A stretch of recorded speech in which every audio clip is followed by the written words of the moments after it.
This is The Future Of, where experts share their vision of the future and how their work is helping shape it for the better.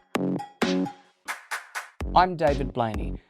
On the internet, anyone has the potential to become a celebrity.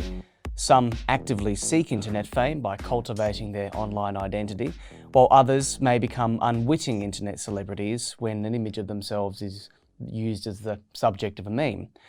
To discuss the future of this topic further, with me today is Dr Crystal Abidin, a digital anthropologist and senior research fellow in internet studies at Curtin University. Thanks for coming in today, Crystal. Thanks for having me, David. Are we going to reach a stage, or actually perhaps more accurately, have we reached the point where the internet celebrity has become more recognisable than your traditional celebrities, your A-list Hollywood actors and such?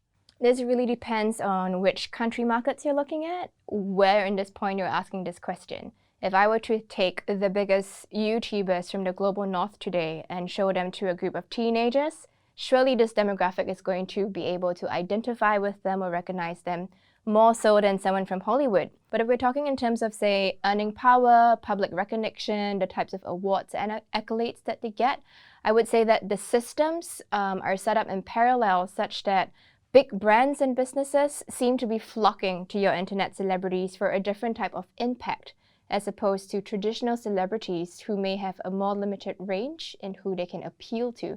So they've got different functions and you can't really compare them this way. And how do you mean by a different kind of impact?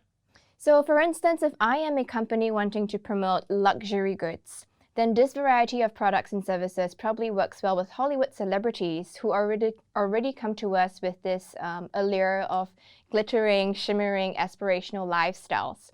But if I was trying to sell you a fast-moving consumer good and needed someone to be relatable, everyday, your girl next door, a Hollywood celebrity is not going to be able to convince me of that. No, but an everyday, ordinary internet celebrity who feels more relatable would probably best be able to do this job. Mm-hmm. Social media influences are on the rise. I guess much of the time if you watch Media Watch, for example, much of it's related to advertising and selling things, but there's much more to it than that, is there? Yeah, it always frustrates me when people ask questions about influencers and it's down to how much money can they bring in, how many followers do they have, how much product can they push. And I think for the most part, it's because today a lot of media coverage equates influencers to just sheer advertising. And yes, that is true. But I think a more accurate way to think about the function of these influencers is that they are amplifiers of information.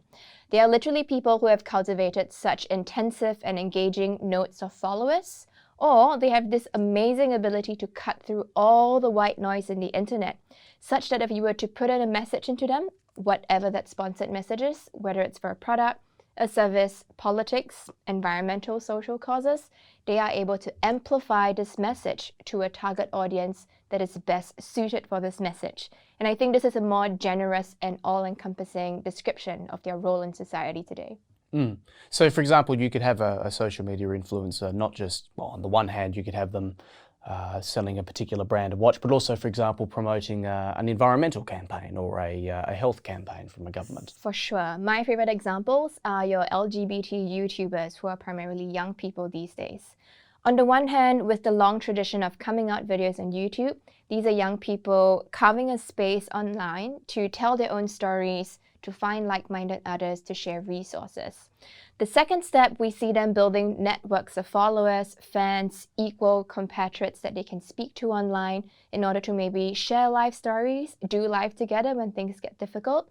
But when they emerge as role models in this industry and people respect them for their leadership, here's where it's easier to then layer the endorsements or the products and services that they may push out. For instance, anything from sexual health messages to LGBT ally support services, to maybe even just things like fashion and things that are a bit more fun and frivolous in life. So these groups of people, I feel, are your exemplars in teaching us how it's important to always unify the intimacy and the advocacy building first, before putting in all the commercial messages. If you go straight to the advertising from day one, it's really difficult to gain rapport, and it's not any different from just a billboard or a paid ad on social media. And people can see right through it as well. Obviously, so much of this detective fan work happens in the comments section, and you see this on Twitter. Almost every other day, there's a hashtag, someone is over party. We're canceling this other person. This person is now no longer in trend. Users respond these days in throngs, and social media platforms and hashtags allow these messages to be amplified so that more people are able to make decisions, be more critically aware about who they support or who they lend their eyeball time to. Mm-hmm. And social media influencers, is this a new phenomenon, or is this just a new platform by which people are able to spread their message? The idea of someone who is an ordinary person, who is your peer, who may be roped in to endorse or push out messages to you, is super old. I remember going to school in the 90s, and the cool, popular kids sometimes were given free sneakers or limited edition sports t-shirts just to wear in school or in class outings, because there were brands who maybe wanted to groom them or use them as organic grassroots converters or amplifiers of their brand image. Now, we see this more clearly and more systematically in a pattern on social media, because we can now trawl through so many examples of these ordinary people who are seeding messages, seeding brand awareness to us. For the most part, I don't think a lot of us are even able to identify the smallest of these influencers, the nano-influencers, the micro-influencers, who are doing more peer-to-peer conversation, who are doing more brand engagement through peer recommendation systems, rather than looking all glamorous and pushing out products on YouTube, which we're already trained to identify. So certainly the smaller tier influencers, the newer types of strategies, require us to be a bit more astute in picking up when we are being advertised to. And of course, if you've ever left a review for a restaurant on Yelp, or even just given a recommendation on Facebook for a business, I guess we're all in that sense a bit of a nano-influencer. I think everyone has the capacity to be some sort of an endorser. And if you want to talk about just influence in terms of impact or persuasion, everyone is an influencer. If I leave Curtin and endorse it to someone else, if I've gone to a restaurant and left a review, if I've left you a testimonial on Friendster, on MySpace, back when we still had those spaces, I was an blast influencer. from the past there. Exactly. But when we talk about influencers as a career, though, these are people who are in it with big stakes. They're not just your active people who do persuasions. They're literally experts in decorum, in intimacy online, and parasocial relations, in even all the digital video tech and knowing how to produce the best pictures, best videos. There are also digital strategies, knowing what to put out there and what time of the day, which platforms, which target groups. And I think it's really sad when we reduce them just to people who look good online, who know how to sell you stuff, because we often do not really value all the other skills that comes with being a good, successful influencer. And they've got they have a team behind them as well? It really depends. Some people in my fieldwork that I've met, and it's public information, may have up to 12 people in a team. Some of them may be some of the biggest names in their own countries on some platforms, but are still either doing it on their own or might have a part-time assistant, or more popularly these days, roped in their romantic partner to be also their business partner helping in, which is why we have the phenomenon of the quote-unquote hashtag Instagram husbands, where your boyfriends or your husbands are also your default photographer, videographer, food critic, driver, etc. Ooh, something about romantic partner and business partner doesn't quite gel, I don't know. Yeah, I've heard a lot of stories from influencers with whom I've got a really good rapport over 10 years of research, who tell me about the nitty-gritty and a lot of the relationship frictions that emerge from this. But if we were to reframe this as a sort of family business model, it makes complete sense that being an influencer, a 24/7 on-the-go job all the time, would bleed into your personal life so much. It's probably more convenient logistically, or it's probably more authentic or safe for the influencer to trust someone already in their personal milieu to know this much about them as they're producing content. So depending on how this works for them, I don't want to pass on judgment on whether it's good or bad. I just want to say it works really well for some people and perhaps not so well for others. Mm-hmm. Whenever you see a political advertisement, it always ends with, authorised by XYZ, ABC, etc. Advertising has to be clearly delineated from content, clearly marked. Do you think the law has a bit of catching up to do when it comes to this sort of social media influencer work? Yeah, so globally, many countries have instituted laws that require influencers to disclose their ads. not just disclose this, but to really put this in a very clear format that's easily understood. So for instance, from my past research on the Nordic countries, this is down to font size, clarity of language, nativeness of language, where you position this in your captions or where you position this in the video. That is very clear-cut. No getting away with hashtag ad as if we're meant to understand that this means it's advertorial. In some other countries though, these guidelines are a bit more loose and lax. A lot of agencies or ombudsmen come together, push out best practices, but nothing is really enforced. So whenever there is a new controversy, influencers may come up with different ways to strategize around, yes, on the one hand, sort of hinting towards an ad, but on the other hand, not wanting to look so aesthetically unpleasing in their formats while they're doing this. So yes, there's a lot more we can do in this. It really comes down to standardizing, but above and beyond that, it comes down to catching up. The platforms keep changing by the day. The strategies for influencing keep changing by the day. We really need to keep up with the times because these young people are experts in being able to find loopholes or being able to creatively innovate to make that space work for them. How are we doing in Australia in this respect? In my understanding, there are a lot of best practices and guidelines. Oftentimes, some of the worst case examples get brought up as a reminder that all influencers have to do this, have to abide by rules. Some influencers that are tied to multi-channel networks or to agencies are a little bit more stringently policed or massaged by their managers to do so.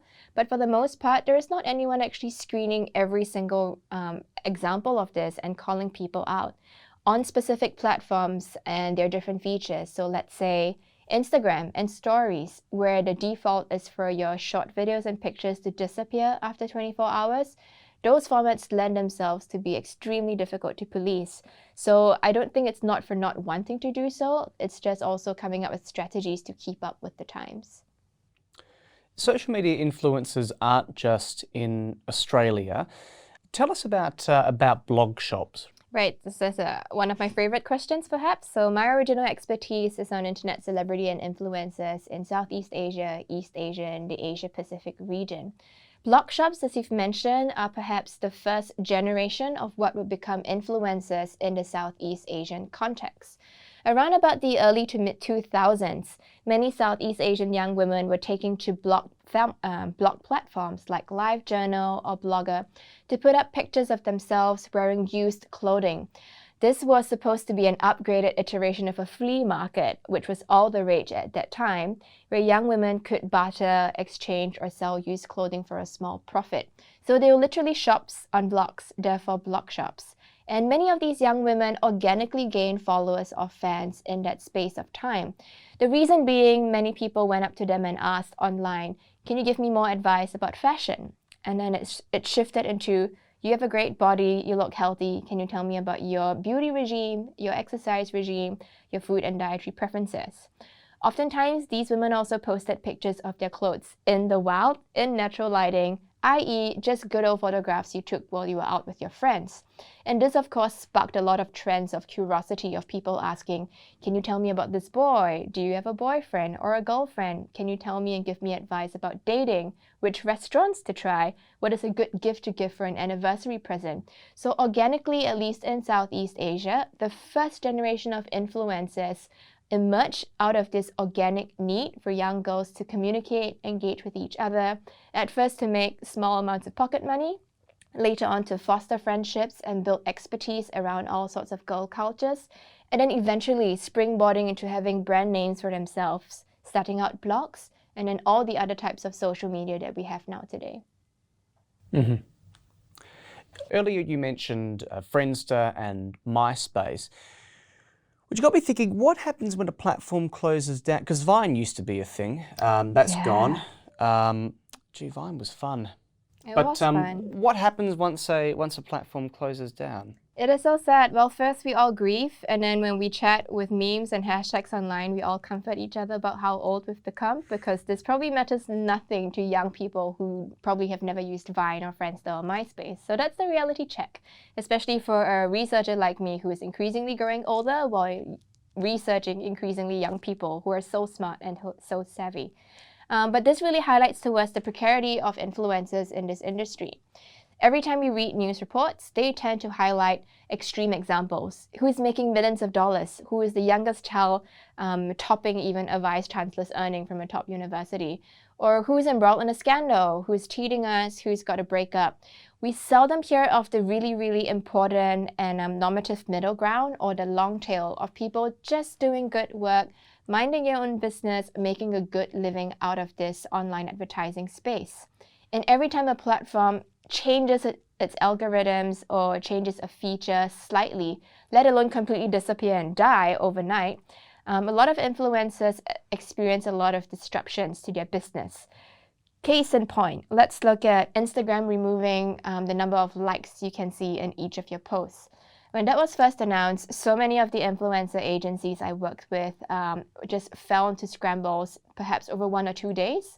But then they immediately went to strategizing. What can we do? What's the next step? What do we have to preempt? For many influencers, one of the strategies that a lot of people adopted was to leave a comment under every single one of your Instagram posts. And people liking that comment became a proxy for them actually liking the post, because the comment still featured the number of likes and it was also registering there. So sure, I may not be able to see the number of likes in your posts, but my fans and my followers and young people who are in the know already know where the barometer has shifted and what the new benchmark is. For some other influencers though, who may not be as savvy, or for some other features that keep changing more quickly than influencers can keep up with, then we want to consider the precarity of influencers in a very volatile gig industry, basically. Not a lot of these influencers are signed up with unions or have managers or back-end staff to protect them or their rights. If platforms disappear, their rice bowl disappears, their intellectual property disappears. Sometimes this means that overnight, from a Vine star, you become a nobody, unless you're quick enough or savvy enough to adapt to, say, YouTube, like some Vine stars were able to do so. But if not, it probably just adversely affects your mental health, always having to keep up with the platforms, affects your earnings. And as time goes by, we're really left with the cream of the crop, or the cream of the crop who have financial resources to hire people to do this sorts of risk planning, or to come up with contingency plans every time a small glitch or a small movement is made on social media. Andy Warhol once said that we would all have 15 minutes of fame, which is remarkable foresight. I can't believe how true that ended up being. Tell us about the rise of the accidental celebrity, the person whose face becomes or just becomes a sensation. I have so many feelings about this. I don't know where to begin. Let's start with a nicer feel-good story before we get into like the really angsty life is racist stuff, right? So we often see people who accidentally become memes. Sometimes, although most of the time not, because their image trends when they look drop-dead gorgeous, often in East Asian countries, or they might be caught in compromising positions and people can make a joke out of them in this position. It may be a very relatable template or a visual image that people can modify, remix, and then adapt through many adaptations. Now, a lot of these meme celebrities that have proceeded to embrace their fame have tried to springboard into influencers. For example, on YouTube, one famous example that a lot of my students enjoy would be the overly attached girlfriend. And she's managed to craft a brand image for herself around this. We also have examples that are less successful, like Bad Luck Brian, who did try to monetize his fame, did go for a few VidCons, did try to sell t-shirts of his image, but that may not have caught on as well as he would have liked. That is a bit of a feel-good story because these are people who have embraced the fame, sometimes maybe even supported it or stimulated it by contributing to the rise of their memification online. On the flip side though, a lot of people also become memes for a variety of negative reasons, probably out of bad publicity, sometimes because they're being shamed online for all sorts of behaviors. In the Southeast Asian context, name and shame culture on social media is so large.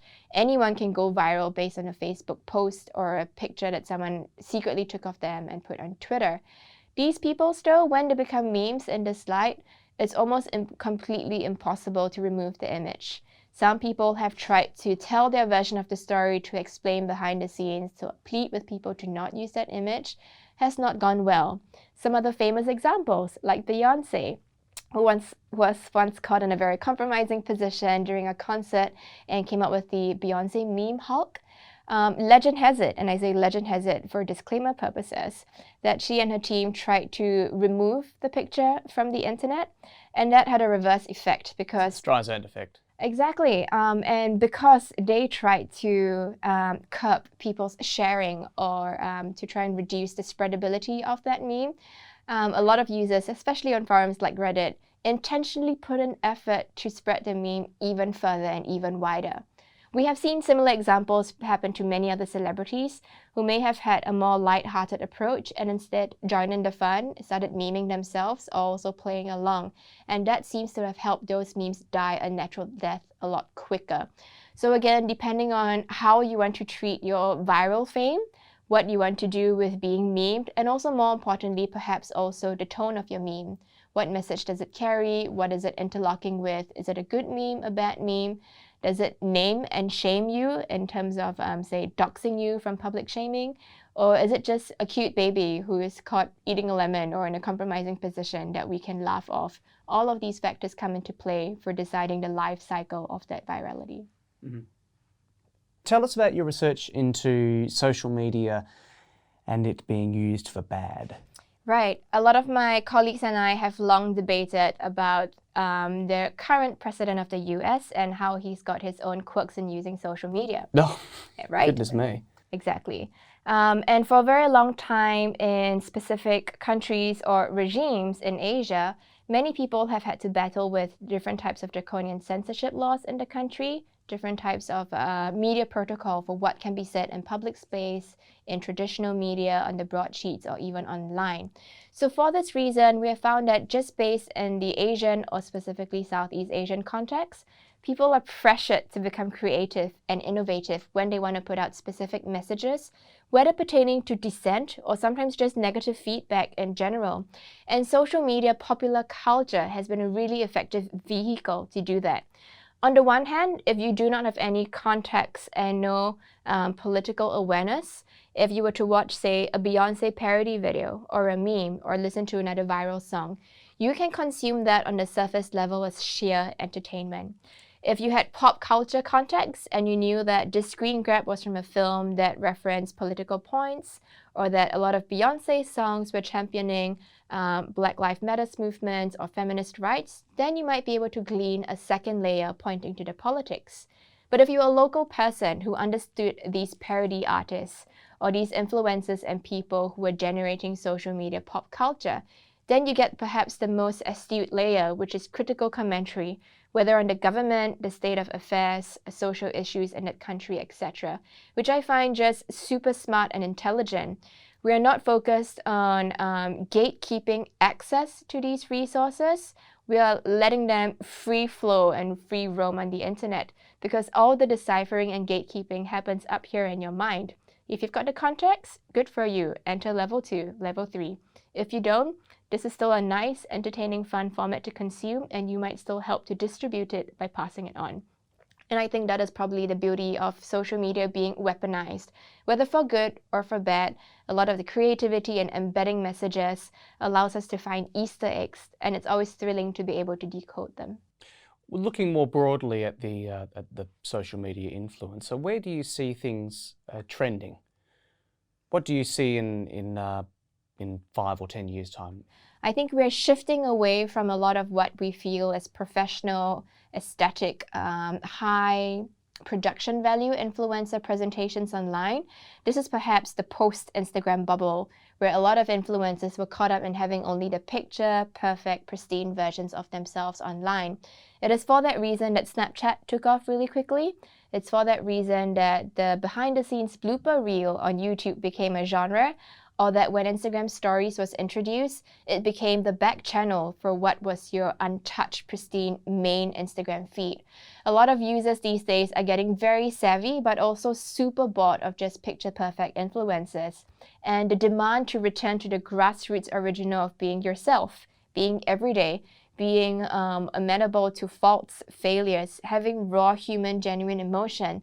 That demand, I feel, is a really good move because it takes us back to the grassroots origins that was not always about money. But more importantly, it tells us that our young viewers, our very savvy young people, are super critical about what they're consuming. So I'm anticipating that now that this is the new norm that we're heading towards, also considering like new platforms like TikTok allow us to show that type of calibrated amateurism a bit more, since that is the default. It's going to be increasingly difficult to tease out who is an influencer, who is not, what is organic, what is sponsored, what is here as a genuine amplified message versus what is here just as a throwaway sentiment. It's also not easy for us to just ask people to place a label to say if something was sponsored or not, because these days being an influencer is not always tied to monetary earnings anymore. Some of the biggest influencers online may not even make a dime for what they do. Certainly, Greta Thunberg, one of the best climate change activists of our generation right now, she certainly does not think of herself as a commercial influencer, but many young people look to her as if she is one because of her message. So using money as the barometer, using sponsorship as the barometer for who is a good influencer is something that's probably going to be less and less important as time goes by. TikTok has been, well, I mean, you can't go on YouTube these days without seeing an ad for it. It's become very, it's become a very sort of big platform. How's TikTok being used in Australia? I'm so glad you asked this question. So TikTok has been my newest research project in the last 6 months or so. I specifically been looking at how it's been used in Asia Pacific in general. In Australia, there's so many trends that are extremely heartwarming and gives us so much confidence that the young people are okay, right? The young people are all right. For instance, we have a lot of examples covered already in the popular press of young people using TikTok to spread awareness about climate change, rallying their friends to come for the climate change march. This always comes in a format, as I've mentioned before, that is entertaining, but it is also a very palatable format in that they are trying to normalize the idea of being politically involved. They're also expanding the repertoire for how intensely you need to be in the scene to participate. It's not always about being on the picket line or writing lengthy essays on Facebook. If it means that you've got great skills in making memes or overlaying songs about climate change with cute graphics, that is where you're participating and helping in the long chain of things. Specific also to Australia, one of my other favorite trends is young people of mixed cultural backgrounds taking to TikTok and saying, this is what a Wasian looks like, Wasian being a white Asian, or this is what my family looks like, or this is what my hair looks like. And it feels like it's just a young person coming online showing off their beauty and glamour, but when put in context of the wave of movement of thousands of young people doing that, they're basically building up this visual repository of what it looks like to be an Australian today. So much diversity, not just in skin color, but even in upbringing. So much of these stereotypes that we have ingrained in ourselves are being pushed back based on these visual performances. But so much of this work is also happening in the comment section when people ask, is your mom really white? Is your dad really Asian? What kind of Asian is he? What do you mean by an East Asian? What, aren't you just Asian? And all these amazing conversations may not be happening in the most eloquent vocabulary, but it's young people speaking to young people in a vernacular that they enjoy. And I think that's where the everyday politics is happening right now. Tell us about virtual influencers, fake people on Instagram influencing us. Yeah, fake people is perhaps a very generous way of naming them. So more specifically, these are 3D virtual renderings of human-like figures. It's not too different from, say, hologram projections at lots of Japanese concerts that we often see, except that here on Instagram, they're specifically crafted to look so human-like and so lifelike that you're meant not to be able to tell that they're actually 3D. It's a huge phenomenon. It's taken off since about 2016, even though it's got its early origins in 1990s Japanese pop culture. But it's perhaps one of those future of the influencer next steps to take as it becomes more normalized in scale and also in norms and practices online. I had a look at one of these 3D holographic virtual influencers on your phone that you showed me, and I couldn't tell. How are they able to do it? Right. So It's not that difficult if you're an expert artist and a skillful programmer, but the thing to remember though is when this phenomenon first exploded on Instagram, your exact conundrum was exactly what spurred so much interest in this topic. One of the most famous virtual influencers in our era is Lo Michaela on Instagram. She may not have been the first outside of Instagram, but certainly the one who's made this a bona fide topic of discussion. When she first sprang onto Instagram, a lot of debate was as such. Is she a really beautiful, drop-dead gorgeous model of all sorts of mixtures across different races and cultures? Is she someone who's just really bad at Photoshop, who is beginning to look less human? Is she someone who's filtered herself and is half 3D, half a real person? Or is she just completely 3D? And these types of speculations online really fueled her growth as people started to follow her in throngs until she was eventually outed as, yes, a completely 3D imagination and entity.